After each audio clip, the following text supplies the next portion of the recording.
YTPC. Uncle Willie coming to you on this rainy, dreary Saturday afternoon from the Mobile Lounge. I thought I was hoping that my videos were limited. Had popped my ears. From the Mobile Lounge, hoping that we could do the rest of them from the coop, but I guess we got to seek shelter in times like these.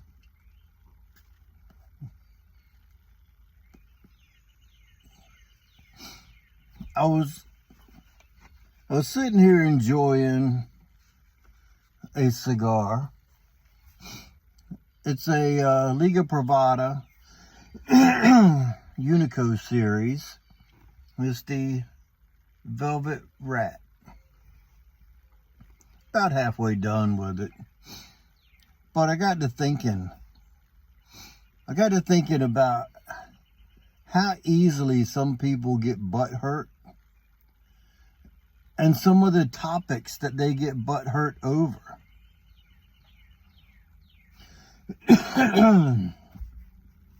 Oh, by the way, if we're friends on Facebook, I've been hacked. It must have happened within the last couple hours because I've had like 10 people say they got a friend request from me. So I posted on Facebook, and basically it says, it appears I've been hacked. And if we were friends, we're still friends. And if we weren't friends for a reason. So you can take it at that. It's a picture of me, and it's got a rainbow avatar sign around it. Well, I'm not into rainbow colors, and we'll just leave it right there. That's all I'm going to say. But anyway, that could butt hurt somebody if I went into that topic. But anyway, Drew Estate Cigar Group on Facebook. There's a couple of them.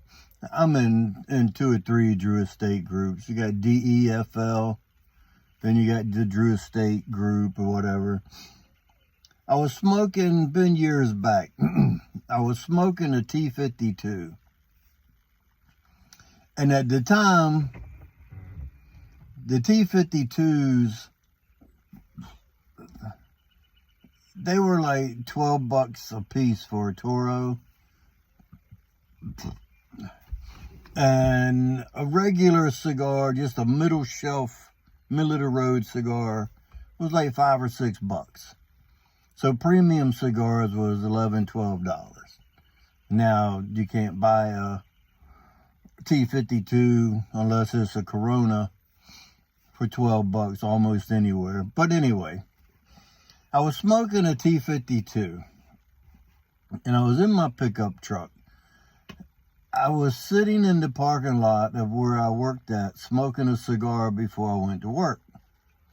Well, that particular cigar, at that time, they were having quality control issues. And there was a lot of bad burning cigars coming out of the Drew Estate camp. I happened to get one, and it was canoeing up one side. So I took a picture of it and posted it on Facebook in the Drew Estate group. I made a comment about it being a very good premium cigar. Just look at the burn on this thing. Well, almost immediately I was attacked with incoming comments from people that the Drew Estate group is almost like a cult. There's a following. And if you say something bad about them, Those guys would throw themselves under the bus to protect or to shield Drew Estate.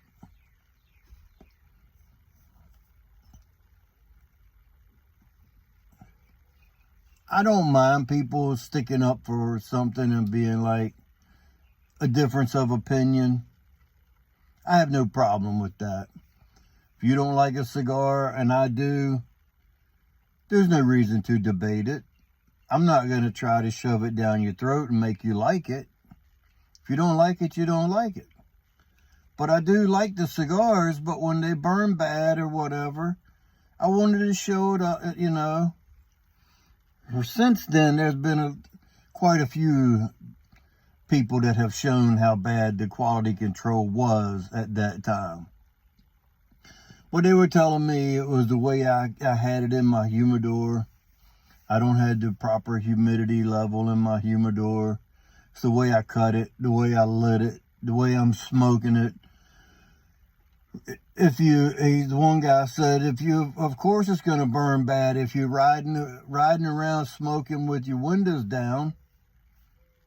I was sitting in the parking lot with the window down. So none of the above was any of the factors other than it was a bad cigar. They're handmade. You're going to get a bad one every once in a while. You know, people would be like, they can't all be a home run. No, but at least they could be a freaking base hit. So anyway, they were telling me there's the way I lit it, the way I cut it. Well, I'm letting this one go out.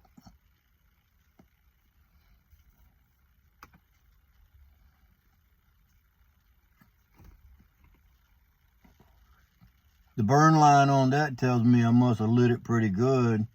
And the draw I'm getting says I cut it pretty good.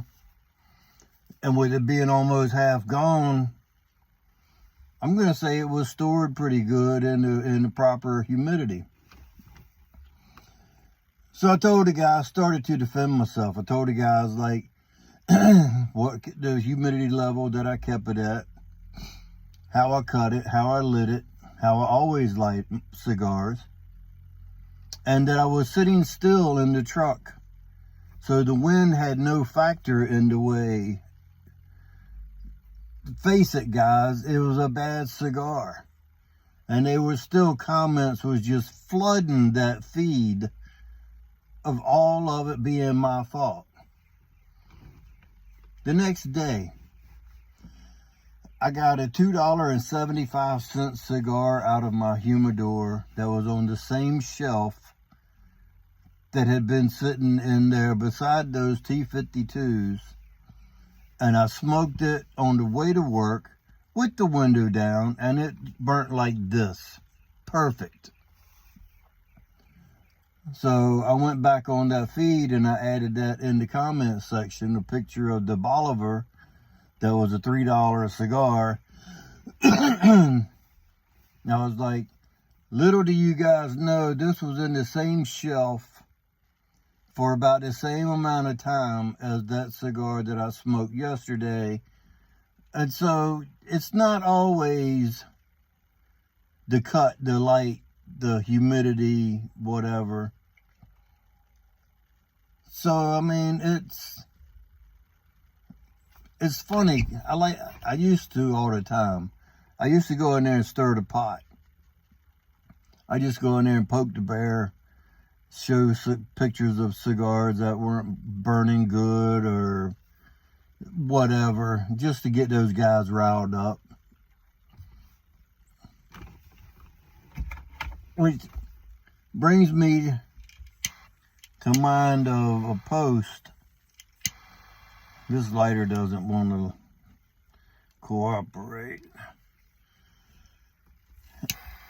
A buddy of mine, I'm going to segue into the pipe world. Something similar. How people get butt hurt. I watched a channel, and I'm not going to say the name of anybody. I watched the channel. A guy did a review, first impressions, whatever.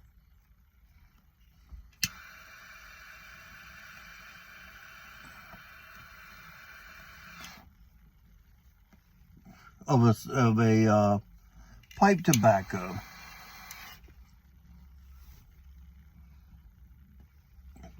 He didn't like the blend. He said the blend was a hot air blend. I can dig it. Most of us have smoked a hot air blend where it's no flavors or nothing else coming through. It's just hot air, smoke. Well, in his comment section, one of his, I don't know if it's one of his subs or if it's just somebody visiting the channel, just passing through. The ones look for stuff that they try to start fights on, because some people do look for arguments. Just like I used to do in the Drew Estate group. So the guy made the comment about, one person made a comment about when you're smoking a flake tobacco, you've got to do more than just rub it out. He said, I triple rub out my tobacco. So if you take a flake and triple rub it out, he said, you got to make it fluffy. If you take a tobacco and triple rub it out, it's going to be like a broken shag. It'd be like smoking a Cuban sandwich cigar. Nothing but short fillers. So I just sort of chuckled at that. And I didn't comment.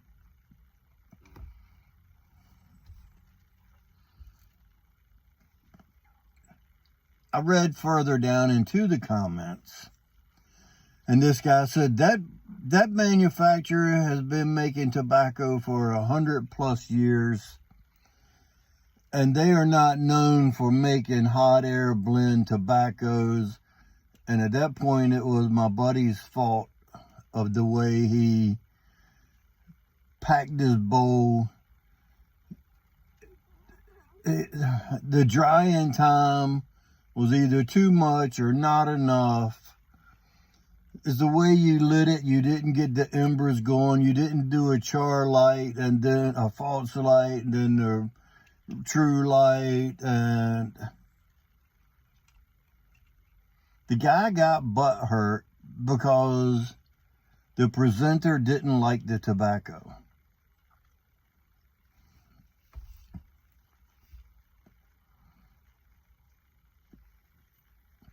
With subs like that, we really don't need any. And I don't remember what the guy's name was, and it doesn't matter because, like I said, I'm not falling into the arguing on the page. If I do something or say something or whatever, and people correct me on my post, on my video, and they correct me in my comments, I either say, thanks for the input, thanks for the info, glad you brought it to my attention. I just comment and keep going. I don't stir the pot like I used to. But it's funny to see people that are such a protective of a tobacco manufacturer. It would be one thing if that guy happened to work there and he was the blender.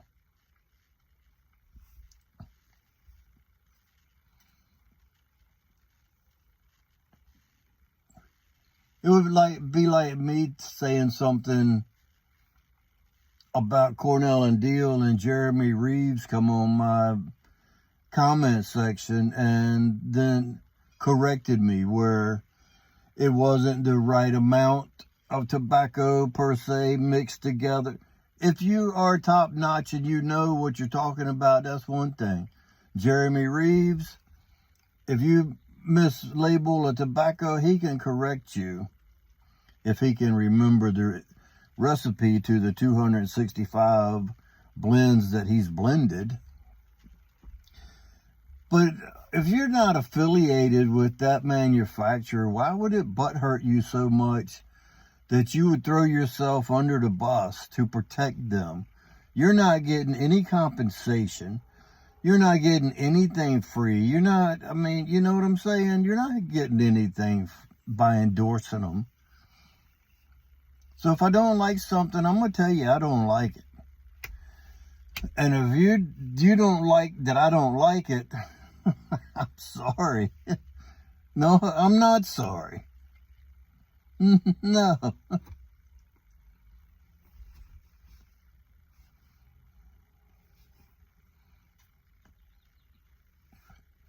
I've got 100 jars, close to 100 jars of tobacco in there, and I probably smoke out of 6. There's a reason that I only smoke out of 6.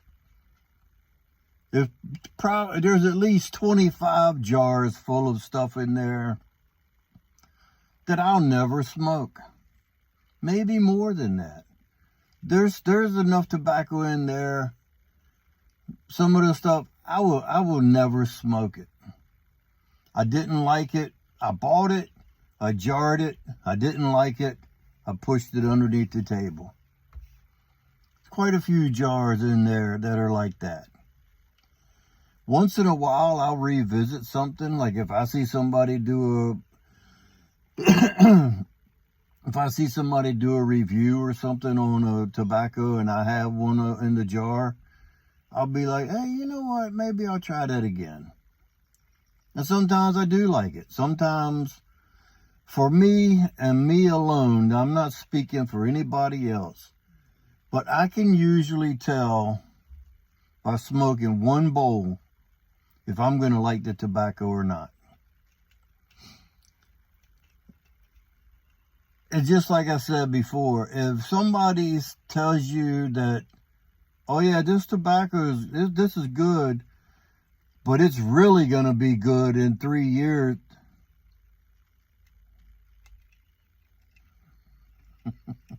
You're saying that you don't like it. You really don't like it that much. And you're hoping that it's going to get better in 2 or 3 years. I know Virginias are supposedly the best tobacco that ages well, that ages the best. If it gives me tongue bite and I can't smoke it now, I doubt that I'm going to try it in 3 years. I doubt that I'm going to try it. And that's why I say I've got jars in there that I'll never smoke. I'll never open them again. If somebody came over and saw it and be like, oh man, I love that stuff, I'd give them the jar and say, here, pack a bowl. Possibly even just dump it in a bag and say, here, take it with you. But I'm not going to go in there, dump out everything I have and send it out to people just because I don't want it. I might by chance try it again, but I doubt I will. I doubt that I ever will. But just my thought process, when somebody says, yeah, this stuff is good, it's not a wow, it's not blowing my socks off, but I think in 3 years or in 5 years, this is really, really going to be good. Then it wasn't really good to start with. Unless you're smoking it and you put some away, but you still smoke into that tin or jar, and you might buy 2 jars or 2 tins, open one and smoke it now, and put one away for 5 or 6 years or whatever.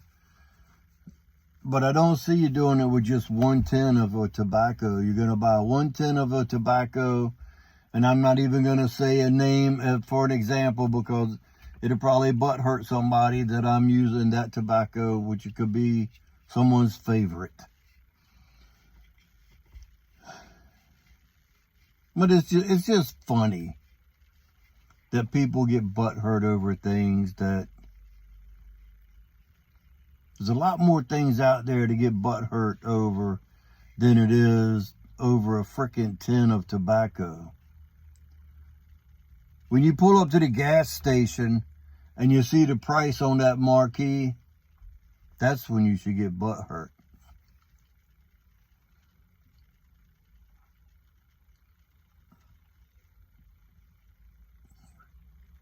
We went to Walmart last week and they had absolutely no meat. Absolutely no meat at all. Only processed meat in the frozen food part. They had no fresh chicken, pork, beef, lamb. They had nothing. That butt hurt me. But as far as the tobacco, a manufacturer, and you get butt hurt over them and want to protect them that bad,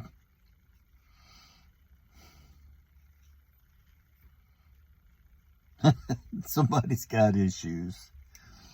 I'm going to jump before I say something that somebody ain't going to like, because I don't like doing that. I don't like stirring the pot. Well, I don't like licking the spoon. I might stir the pot just a little bit, but I don't like licking the spoon. So I'm going to jump. Y'all know the deal from here. If you stay ready, you don't have to get ready. And with that being said, until next time, you know what to do. Stuff them and puff them. Smoke them if you got them.